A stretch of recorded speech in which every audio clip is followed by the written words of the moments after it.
They toasted me like I was a joke. They laughed as if the world had already decided where I belonged. I let them laugh. I let the music play. I let my hands fold over the briefcase like it was nothing but a part of my suit. You need to understand the smell of that room. Chiffon and old money cologne. The floral sweetness trying to cover the tension. 300 faces, hundreds of polished phones trained like tiny witnesses. He called my father a liar. He called him worthless while my father sat 5 feet away, smiling because that was his way of staying small for my sake.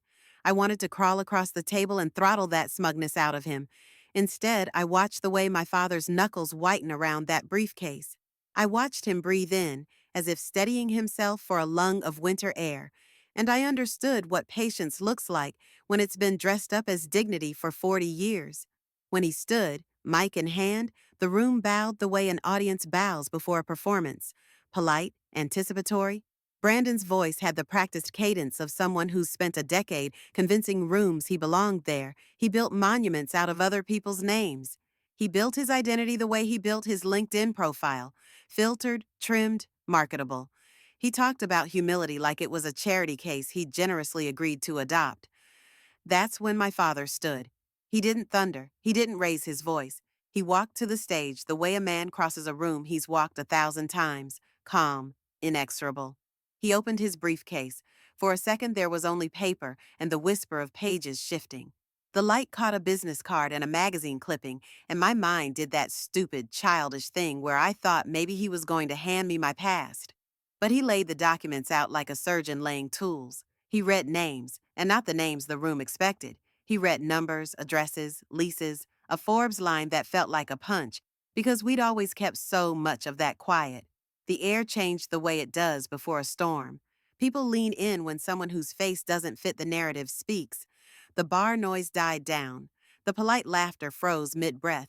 My husband, then husband, the architect of my shame, started to sputter. He looked as if someone had switched the lights and shown him his own reflection in full daylight. He grabbed at explanations, at versions of truth that would fit his ego. He stammered, and the stammer sounded ugly in a room where he was used to sounding confident. That first night did not end with a collapse. It ended with the rawness that follows the snapping of a cheap string. He tried to call it a con. He tried to call names. He accused my father of being a phony in the language of men who build their lives on other people's assumptions. My father answered with a letter, a calm voice, and the kind of legal paper that smells like finality. The mic picked up the tenant numbers and the rent figures, and they sounded to me like a verdict read aloud. I watched his face as the realization washed across it. The cold recognition that people had been laughing at him for 2 years while he'd been paying to sit on the ground beneath my father's feet. And then something cruel and inevitable happened. A glass met the floor and it sounded like a starting gun. I will not lie to you. There was a dull, exhilarating sadness to seeing someone you loved expose cruelty and watch the world pivot. But that night, beneath the brass chandeliers and sugar flowers, my father wasn't seeking vengeance. He was enforcing the truth that had been stolen from us.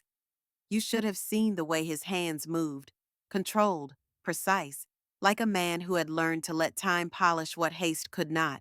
People clapped out of confusion at first, then out of admiration, then because they had to choose a side. My heart split in that moment between a pride that felt like light and a pain that felt like cold fingernails on the spine.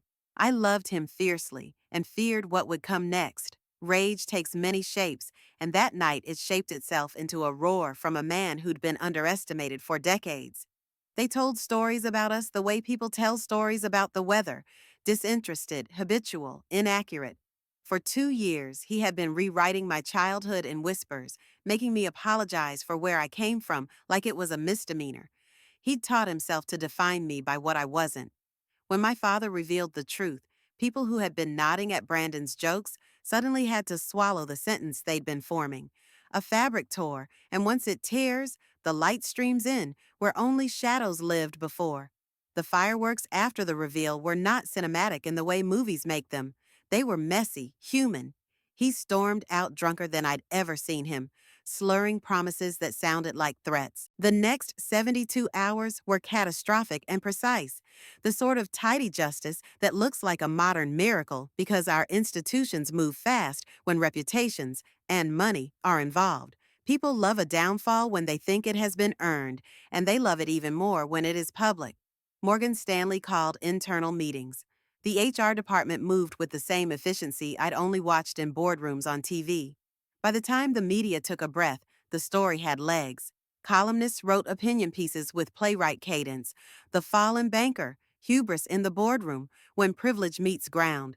But behind the headlines, there was a woman sitting on the back porch of the house she grew up in, holding her father's hand and unraveling the grief of a marriage she'd thought would save her from her own history. He had loved me in his way, protective, possessive, with a hunger to be admired. But admiration built on shame is a house of cards. When the lawyers came, they brought the sort of formality that feels like a clean blade. Brandon's protest turned into a chorus of legalese. His best attorneys folded like cheap paper once they saw the documents. He tried to claim damages and interference. The mediator smiled with the hard, humorless kindness of someone who'd seen this script before. His claims evaporated under scrutiny because the truth was documented: the recordings, the contracts, the emailed threats, and drunken confessions. He walked away with nothing. The condo, the salary, the myth of brilliance, gone like smoke. I watched him leave with a small, cold satisfaction lodged in my throat. And then I felt how being complicit had cost me. I had been quiet to protect my marriage. Quiet had felt for a long time like virtue. But my father taught me that quiet can be a trap when it becomes an apology. In the weeks that followed, I learned the arithmetic of consequences. Being married to a man who lives on the currency of other people's approval is precarious at best. He tried to fight. He tried to pin everything on manipulation and collusion. But facts are stubborn things. They do not bend to comfort. He became a cautionary tale in the news feeds of men who thought the world owed them dignity. My father, on the other hand, went back to the work that had built him: quiet calls, gentle meetings, the steady business of keeping roofs over other people's heads. He lectured at the university when they asked. He took a few more calls from journalists. He shook hands with those who approached him with genuine curiosity. And he mentored a young woman with the same accent he had when he crossed the ocean. Because he knew the most damaging thing you can do with power is hide it away from people who need it. We moved forward because what else can you do? You either pick up the pieces, learn the geometry of your life again, or you fold into an apology that never needed to be made. 6 months later, I met David. He sat across the dinner table and asked about the duplex that had started everything. He didn't tremble at the idea of my family or try to rent my past for his pride. He wanted to know the story. He listened like someone trying to learn. Loving someone doesn't mean you erase the things that made you. It means you carry them with grace and curiosity. If you're hearing this and you felt small because someone else decided to make you small, subscribe to this channel, like, share, and tell me where you're watching from. There's power in numbers, in stories shared, and in the people who refuse to let shame be their inheritance. I can keep telling you everything: how the mediator finally slammed a gavel down on an agreement, how the city papers ran the piece that made people see him differently, how my father taught a classroom full of first-generation students to hold their heads high.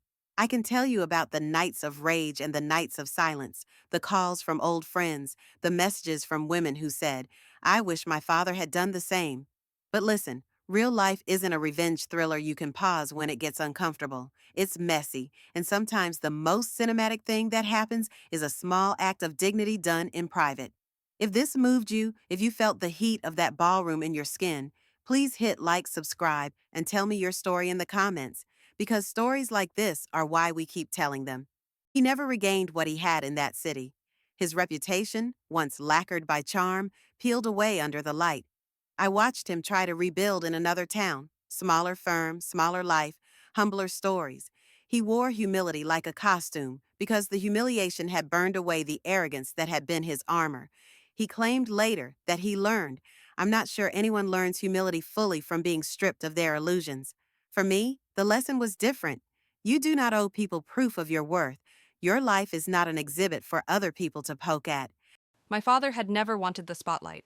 He built, he saved, He let his work speak. But when the world reduced us to a neat little joke, he decided that quiet dignity had to make some noise. There are echoes you can't stop. Friends who were embarrassed, partners who feared association, people who'd made peace with their small cruelties when they saw the world being kind to them. They had to recalibrate.